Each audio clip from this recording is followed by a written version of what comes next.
Radhe Radhe friends. ओम गम गम गणपते नमः। ओम नमो भगवते वासुदेवाय। माघ मास महात्म्य 16। मघा नक्षत्र युक्त पूर्णिमा होने के कारण यह महीना माघ का महीना कहलाता है। वैसे तो इस मास का हर दिन पर्व के समान होता है, लेकिन कुछ खास दिनों का कुछ खास ही महत्व होता है। जो माघ मास में नियम पूर्वक एक समय भोजन करता है वह धनवान कुल में जन्म लेकर अपने कुटुंबजनों में महत्व को प्राप्त होता है। जैसे ग्रहों में सूर्य, नक्षत्रों में चंद्रमा श्रेष्ठ है, उसी प्रकार महीनों में माघ मास श्रेष्ठ है। माघ में मूली का त्याग करना चाहिए। देवता और पितर को भी मूली अर्पण न करें। माघ मास में तिलों का दान अवश्य करें। तिलों से भरकर तांबे का पात्र देना चाहिए। जो माघ मास में ब्राह्मणों को तिल दान करता है वह समस्त जंतुओं से भरे हुए नरक का कभी दर्शन नहीं करता। श्री हरि नारायण को माघ मास अत्यंत प्रिय है। यह मास प्रातः स्नान, कल्पवास, पूजा, जप, तप, अनुष्ठान, भगवत भक्ति, साधु संतों की कृपा प्राप्त करने का उत्तम मास है। माघ मास की विशिष्टता का वर्णन करते हुए महामुनि वशिष्ठ जी ने कहा है कि जिस प्रकार चंद्रमा को देखकर कमलिनी तथा सूर्य को देखकर कमल प्रस्फुटित और पल्लवित होते हैं, उसी प्रकार माघ मास में साधु संतों महर्षियों के सानिध्य से मानव बुद्धि पुष्पित, पल्लवित और प्रफुल्लित होती है, अर्थात प्राणी को आत्मज्ञान की प्राप्ति होती है। माघ मास महात्म्य 16वां अध्याय। कार्तवीर्य कहने लगा कि हे भगवान, वह राक्षस कौन था और कांचन मालिनी कौन थी? उसने अपना धर्म कैसे दिया और उनका साथ कैसे हुआ? हे ऋषि, अत्रि ऋषि की संतानों के सूर्य, यह कथा सुनाकर मेरा कौतूहल दूर कीजिए। तब दत्तात्रेय जी कहने लगे कि राजन, इस पुरातन विचित्र इतिहास को सुनो। कांचन मालिनी नाम की एक सुंदर अप्सरा थी जो माघ मास में प्रयाग में स्नान करके कैलाश पर जा रही थी। तब उसको मार्ग में जाते हुए हिमालय के कुंज से एक घीर राक्षस मिला।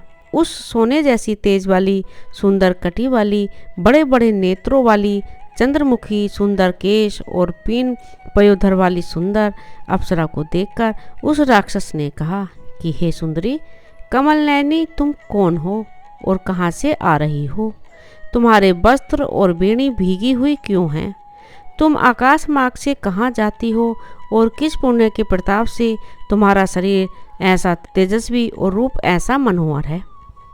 तुम्हारे गीले वस्त्र से मेरे मस्तक पर गिरे हुए एक बूंद जल से मेरे क्रूर मन को एकदम शांति प्राप्त हो गई है। इसका क्या कारण है? तुम बड़ी शीलवती प्रतीत होती हो, इसका कारण मुझसे कहिए। अप्सरा ने कहा कि हे राक्षस, सुनो, मैं काम रूपणी अप्सरा हूँ। मैं प्रयाग में संगम में स्नान करके आ रही हूँ, इसी से मेरे वस्त्र भीगे हुए हैं। अब कैलाश पर जा रही हूँ, जहाँ पर श्री शिव निवास करते हैं। त्रिवेणी के जल से मेरी सब त्रुटता दूर हो गई, जिसके पुण्य के प्रभाव से मैं इतनी सुंदर और पार्वती जी की प्रिय सखी हुई। जो आश्चर्य देने वाला उदाहरण मुझसे ब्रह्मा जी ने कहा था, सो सुनो। मैं कलिंग देश के राजा की वैश्य थी। रूप, लावण्य और सुंदरता में अपूर्व थी। मेरी सुंदरता पर सारा नगर मोहित था और मैंने अनेकों प्रकार की भोग भोगी। अनेक प्रकार के वस्त्र और आभूषण की घर में कोई कमी नहीं थी। कई कामी पुरुष आपस में स्पर्धा से ही मृत्यु को प्राप्त हो गए। इस तरह उस नगर में बड़ी सुंदरता से यौवन व्यतीत हुआ और मैं वृद्धावस्था को प्राप्त हो गई। तब मेरे मन में विचार उत्पन्न हुआ कि मैंने अपनी सारी आयु पापों में ही व्यतीत कर दी। धर्म का कोई कार्य, दान, तप, यज्ञ आदि नहीं किया। शिव या दुर्गा जी की आराधना नहीं की, न कभी भगवान विष्णु का पूजन किया। इस प्रकार अशांत चित्त से मैंने एक ब्राह्मण की शरण ली जो वेदों का ज्ञाता और ब्रह्मनिष्ठ था। मैंने उनसे पूछा कि मेरा निस्तार किस प्रकार हो सकता है।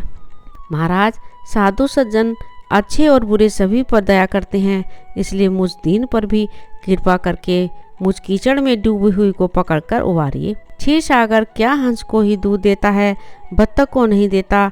तब वह ब्राह्मण राजा का पुरोहित इन सब बातों को सुनकर मुझ पर दया करके कहने लगा कि तू ब्रह्मा के क्षेत्र में जाकर माघ मास में त्रिवेणी संगम में स्नान कर, परंतु मन में अशुभ क्रिया का विचार नहीं करना। पापों के नाश के लिए महर्षियों ने तीर्थ स्थान से अधिक और कोई प्रायश्चित नहीं बतलाया। प्रयाग में स्नान करने से तू अवश्य पवित्र होकर स्वर्ग को जाएगी। हे भाविनी, पुराने समय में गौतम ऋषि की स्त्री को देखकर इंद्र ने काम के वशीभूत होकर कपट भेष में उससे भोग किया था। इसलिए ऋषि द्वारा श्राप दिया गया और उसका शरीर अत्यंत लज्जायुक्त हजारों भगों वाला हो गया। तब इंद्र नीचा मुंह करके अपने पाप कर्म की बुराई करने लगा। मेरु पर्वत के शिखर पर स्वच्छ जल वाले सरोवर पर एक स्वर्ण कमल से भरे हुए कोटर में घुस गया और अपने पाप को धिक्कारता हुआ कामदेव की बुराई करने लगा कि यह सब पापों का मूल है। इसके ही वशीभूत होकर मनुष्य नरक में जाते हैं और अपने धर्म, कीर्ति, यश और धैर्य का नाश करते हैं। इंद्र ऐसा सोच रहा था, सो इंद्र के बिना सारा देवलोक शोभाहीन हो गया। तब देवता, गंधर्व, किन्नर, लोकपाल इंद्राणी के सहित बृहस्पति जी से जाकर पूछने लगे, महाराज, इंद्र के न रहने से स्वर्ग ऐसा शोभाहीन हो गया है जैसे सतपुत्र के बिना श्रेष्ठ कुल। इसलिए स्वर्ग की शोभा के लिए कोई क्रिया सोचिए। इस विषय में देर नहीं लगानी चाहिए। तब बृहस्पति जी कहने लगे कि इंद्र ने बिना सोचे विचारे जो कर्म किया है उसका फल भोग रहा है। सो वह कहाँ है, मैं यह सब जानता हूँ। फिर गुरुजी ने सबको साथ लेकर स्वर्ण कमलों से युक्त बड़े सरोवर में इंद्र को देखा, जिसका मुख मलिन और आंखें बंद थीं। तब इंद्र ने बृहस्पति जी के चरणों को पकड़कर कहा कि इस पाप से उद्धार करके आप मेरी रक्षा कीजिए। तब बृहस्पति जी ने इंद्र से कहा कि प्रयाग में स्नान करने से ही तुम पाप मुक्त हो जाओगे। तब इंद्र सहित सबने ही प्रयाग में जाकर संगम में स्नान किया और त्रिवेणी स्नान से इंद्र पाप मुक्त हो गए। तब बृहस्पति जी ने इंद्र को वरदान दिया कि तुम्हारे शरीर में इतने भाग हैं, सब नेत्र हो जाएं। तब इंद्र ब्राह्मण के वर से हजारों नेत्रों से ऐसा सुशोभित हुआ जैसे मानसरोवर में कमल शोभायमान होता है। माघ मास महात्म्य 17वां अध्याय मेरी अगली वीडियो में अवश्य सुने। राधे राधे। ओम नमो भगवते वासुदेवाय। मेरे इस चैनल को ज़्यादा से ज़्यादा सब्सक्राइब करें, प्लीज़ ज़्यादा से ज़्यादा शेयर करें, लाइक करें।